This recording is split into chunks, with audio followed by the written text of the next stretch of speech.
The head pastor of Abyssinian Baptist Church in New York City declared war on the Great Depression one Sunday morning in December 1930.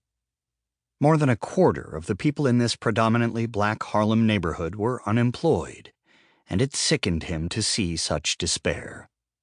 Adam Clayton Powell Sr. was 6'3" and still cut an imposing figure at age 65, and still delivered stem-winder sermons. This one took a half hour to roll off his tongue, enthralling an overflow crowd that spilled from the sanctuary into a basement community room. "The axe is laid at the root of the tree," Powell thundered, paraphrasing the Gospel of Luke. "And this unemployed mass of black men, led by a hungry God, will come to the Negro churches looking for fruit, and finding none will say, 'Cut it down and cast it into the fire.'" Abyssinian was about to open a soup kitchen and launch its own relief fund for those struggling without jobs. The Reverend announced he himself would donate 4 months' salary in order to set a righteous example. His flock responded with unexpected gusto. Unbidden, many of them got up and walked to the front of the church, digging deep into their pockets and filling the collection plates. One woman handed over her pocketbook containing a week's pay. All told, the deacons counted $1,500 in cash and pledges. With characteristic immodesty, Powell pronounced it the most impressive climax to a sermon I had ever witnessed. That was also unlike anything Dietrich Bonhoeffer had ever seen, and he'd come a long way to be part of it. Bonhoeffer was a German theologian on a fast track, having earned his bachelor's, master's, and doctoral degrees by the time he was 21. He then briefly worked as an assistant pastor at a Lutheran church in Barcelona. Now 24 years old and fresh from finishing a post-doctoral degree in systematic theology at the University of Berlin, he wasn't old enough yet to be ordained in Germany.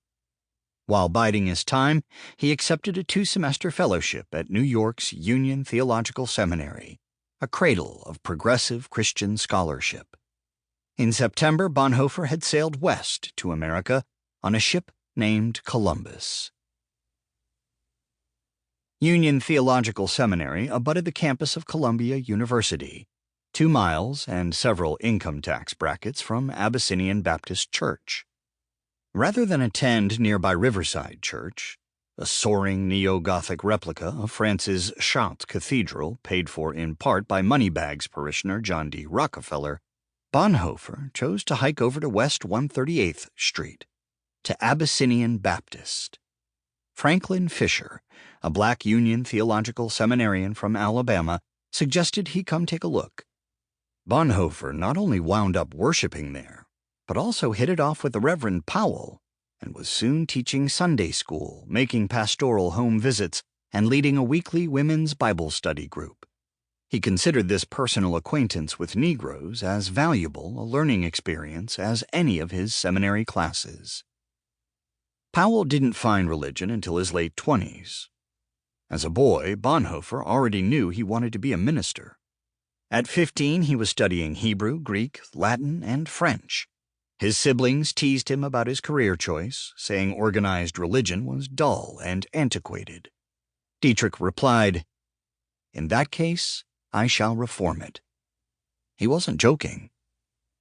He and his twin sister Sabina were the 6th and 7th youngest in a line of 8 children, raised by affluent, well-connected parents who made a point of not frequenting church.